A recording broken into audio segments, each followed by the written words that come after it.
Estou lendo a nova versão, então pode ser um pouco diferente da que vocês têm aí na Bíblia de vocês. Do 9 em diante. Colossenses 1, do versículo 9 em diante. A gente vai até o 23, tá? Por essa razão, desde o dia em que o ouvimos, não deixamos de orar. Paulo está falando assim, deixa eu fazer um contexto aqui. Paulo está falando, está começando uma carta aos Colossenses, e ele está falando sobre o ministério dele, o evangelho, que ele está muito satisfeito, porque o evangelho está frutificando, está crescendo junto aos Colossenses. Do 1 ao 23. Do 9 ao 23. E aí ele está falando que vocês aprenderam de Epáfras, né, nosso amado cooperador, que também nos falou do amor que vocês têm no Espírito. Então ele está... Aí eu estou entrando no 9 agora. Então, por essa razão, desde o dia em que o ouvimos, não deixamos de orar por vocês, de pedir que sejam cheios do pleno conhecimento da vontade de Deus, com toda a sabedoria e entendimento espiritual. E isso para que vocês vivam de maneira digna no Senhor e em tudo possam agradá-lo, frutificando em toda boa obra, crescendo no conhecimento de Deus e sendo fortalecidos com todo o poder, de acordo com a força da sua glória, para que tenham toda perseverança e paciência com alegria, dando graças ao Pai, que nos tornou dignos de participar da herança dos santos no reino da luz, pois Ele nos resgatou do domínio das trevas e nos transportou para o reino de seu Filho amado, em que temos a redenção, a saber, o perdão dos pecados. Eu vou continuar depois. A base mesmo da palavra que eu queria trazer, ela é até aqui, mas depois eu gosto muito da passagem que segue, mas aí depois a gente lê, depois que eu fizer essa introdução aqui. Na verdade é o seguinte, que Paulo ele faz um convite, mas um convite muito desafiador para a gente e para a igreja que ele está vivendo essa carta. Por quê? Porque ele está falando assim, ó, eu estou satisfeito porque vocês estão crescendo, estou satisfeito porque vocês estão amadurecendo, mas não se esqueçam de uma coisa, que a gente ouviu Epáfras falar, né, dessa vida que vocês estão tendo, mas eu não deixo de orar para que vocês sejam cheios do pleno conhecimento da vontade de Deus, com toda a sabedoria e entendimento espiritual. Então Paulo está dizendo assim, eu quero que vocês cresçam, eu quero que vocês amadureçam, mas eu não esqueço de orar para que vocês sejam plenos, sejam cheios da plena vontade de Deus, conhecimento da plena vontade de Deus.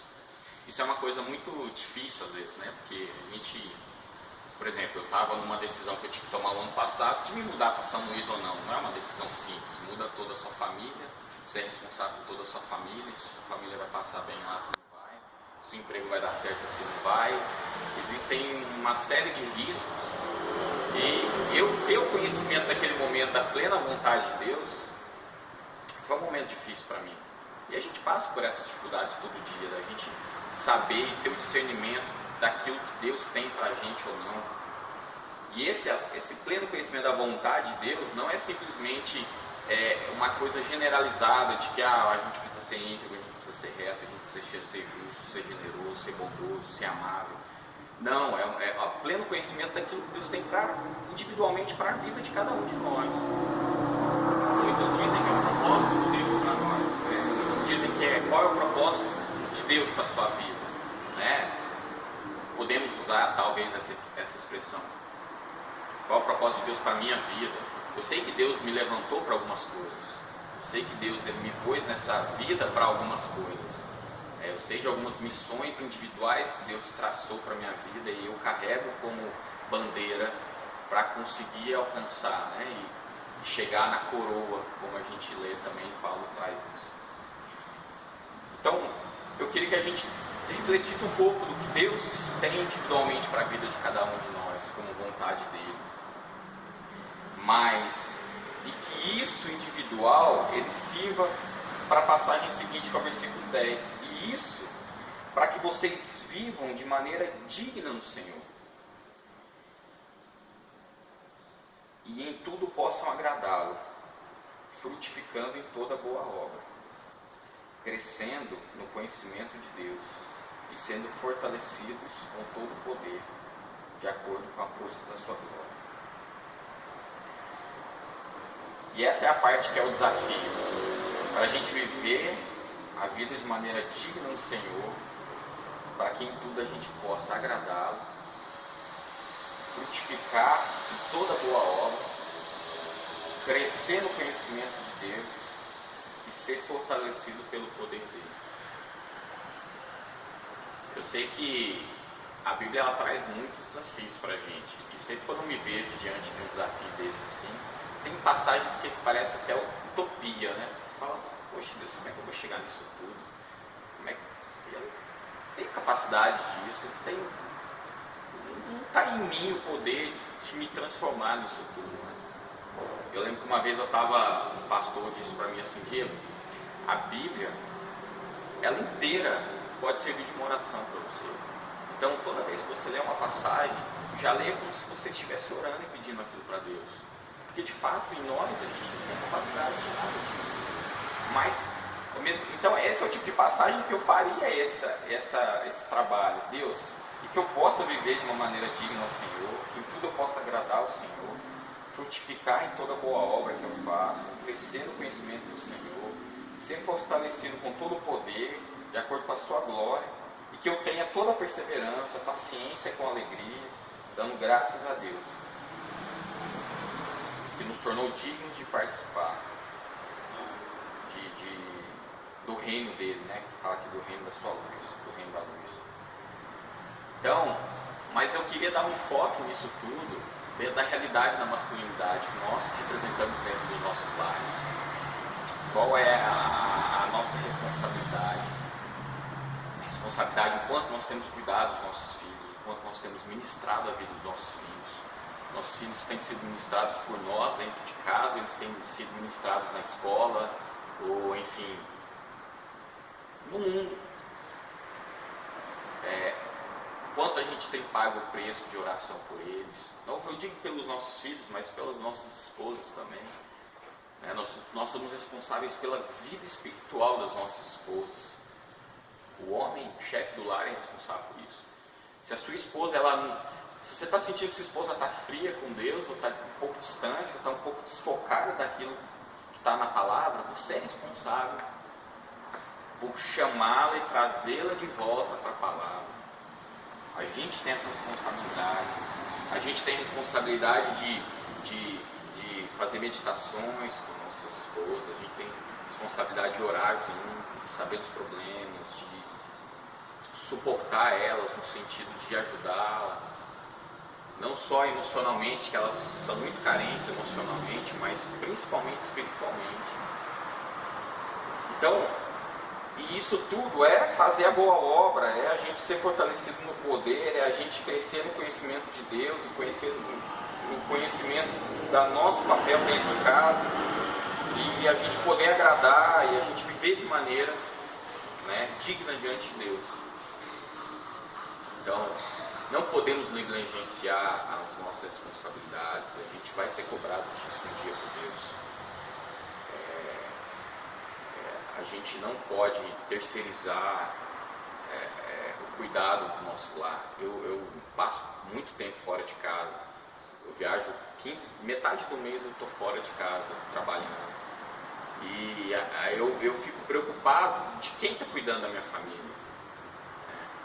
E sempre quando eu saio, que eu pego um táxi para ir para o aeroporto, para viajar, eu falo para Deus, eu não estou em casa, mas o Senhor é um pai, o Senhor é um homem muito melhor do que eu, o Senhor pode dar muito mais coisas para minha família do que eu consigo dar.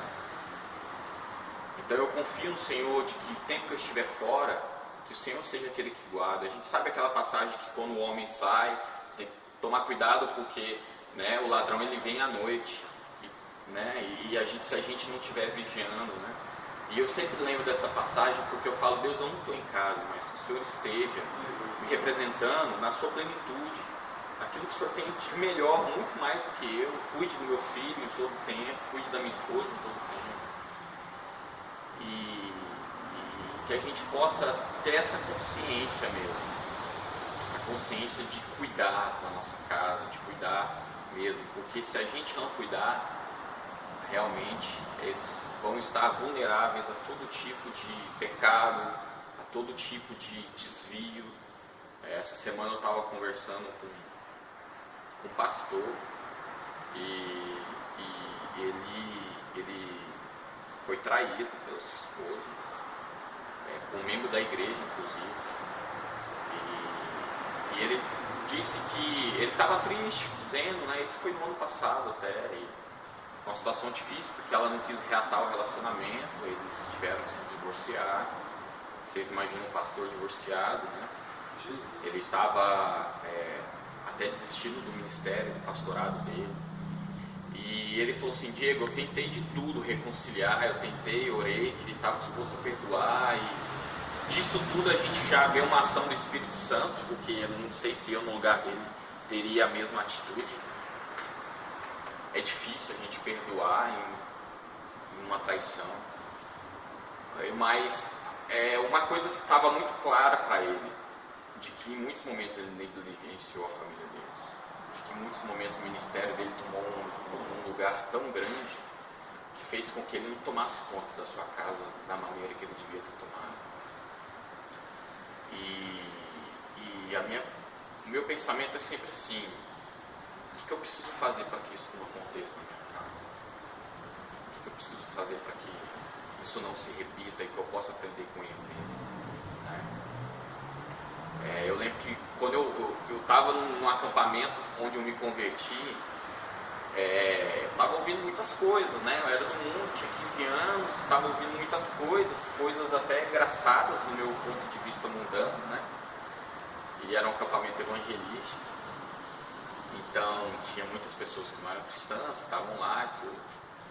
E eu lembro que depois de ouvir aquilo tudo e tal, um cara ele me contou uma história que era o testemunho dele, da conversão dele, né? E rapidamente eu vou contar a história. Ele é de São Paulo, né? Ele é de São Paulo e ele é de uma cidade simples ali, metropolitana de São Paulo, e ele estava na rua, na porta da casa dele, conversando com um amigo do bairro ali, estava conversando com ele. Só que esse cara, ele tinha roubado ali o pessoal do bairro. Você sabe como é que são essas coisas, né? Rouba o pessoal do próprio bairro, a pessoa fica caçada, aquele lance todo. E o cara estava ali pedindo para ele assim, Alexandre, vai lá comprar um cigarro para mim ali embaixo ali e tal, porque eu não posso ir lá, porque esses caras me verem lá, aquele papo todo e tal. E tá bom, dá certo, lembrei a cidade. E aí ele falou, cara, não vou não e tal, e tentando despistar o cara. E nesse momento passou duas pessoas numa moto que viu o cara, e automaticamente os caras já desceram atirando, que queriam pegar o cara, e entraram os dois para dentro da casa dele, e como os dois motoqueiros não viram para onde eles entraram, só viram que eles entraram, ele foi para dentro da casa dele, dentro do banheiro, se trancou, e o cara foi pro fundo, mas os caras não viram. Só que o fundo era um muro alto, só que no desespero o cara conseguiu pular e vazou. E os caras foram pro fundo e não acharam ninguém, tipo, não tá aqui, tá pra dentro. E aí viu que a única coisa que estava trancada era o banheiro. Então entraram lá, o revólver pra dentro do vitrô e atirou. E com os tiros a vizinha chamou a polícia. E quando a polícia chegou lá, os caras já tinham ido embora, obviamente, abriram, e ele era adolescente, ele era pequeno, talvez uns 12, 13 anos ele conta. E aí, quando o policial abriu, que viu que o banheiro estava todo destruído e que aquela criança estava intacta, sem nenhum ferimento, sem nenhuma bala, sem nada, e a mãe dele era crente, orava pela conversão dele, aí o policial só falou assim, ó, cara, foi Deus que te protegeu, foi Deus que te protegeu. E é uma situação extrema que ele passou, e naquele dia ele se converteu a Deus, porque ele reconheceu o maravilha, o milagre que Deus fez na vida dele, que ele podia estar morto, e em meio a choros, ele, a mãe dele, tudo e tal, ele acabou se abrindo a Deus e se convertendo. E aí, quando ele me contando essa história, aí que tomou uma seriedade maior para mim ali naquele acampamento, que eu não era crente, ele virou e falou para mim assim: cara, é o seguinte, Deus precisou fazer isso para que eu pudesse me voltar para Ele. E você?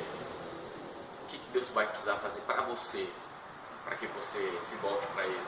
Você está tendo a oportunidade aqui de não precisar passar por uma situação tão extrema dessa que eu passei, e se abrir para Deus e se deixar Ele trabalhar na tua vida. E naquele dia, aquilo tomou uma proporção muito grande na minha vida mesmo. Aquilo foi realmente fundamental na minha conversão, aquele testemunho. Então, a gente precisa aprender com os testemunhos das pessoas, com os erros das pessoas. E esse erro desse pastor, que ele reconhece a culpa dele, também possa servir para a gente, no sentido da gente ter um zelo maior pela nossa casa. A gente é responsável mesmo por isso, a gente vai ser cobrado por isso. Que a gente possa mesmo pagar o preço, sacrifício, dedicação, tempo. Às vezes eu chego de madrugada em casa, meu filho me acorda cedo para brincar e eu queria dormir mais, mas é o tempo que eu tenho para passar com ele. Eu já passo tão pouco tempo com ele, né? Se eu não for um amigo dele, quem vai ser? Se eu não for a referência dele, quem vai ser? Não adianta a gente falar, a gente precisa viver. Porque se meu filho não conseguir olhar e ver em mim comprometimento, integridade, honestidade, fidelidade aos amigos, à minha esposa, não vai adiantar eu falar nada. Não vai adiantar eu ficar 200 horas falando com ele para ele ser assim, para ele ser assado, se eu não sou o exemplo para ele. Então a gente precisa muito refletir sobre isso e ter essa seriedade. A continuação do texto, ela é muito interessante, eu só vou ler, porque ela trabalha a supremacia de Cristo. E quando fala aqui que Deus, ele, no versículo 13, que Ele nos resgatou do domínio das trevas e nos transportou para o reino de Seu Filho amado, em que temos a redenção, a saber, o perdão dos nossos pecados. Então, Deus nos resgatou, Ele nos trouxe para a maravilhosa luz dEle, para o reino de Seu Filho amado. E a gente tem o perdão dos nossos pecados e a gente não precisa viver mais como o velho homem vivia.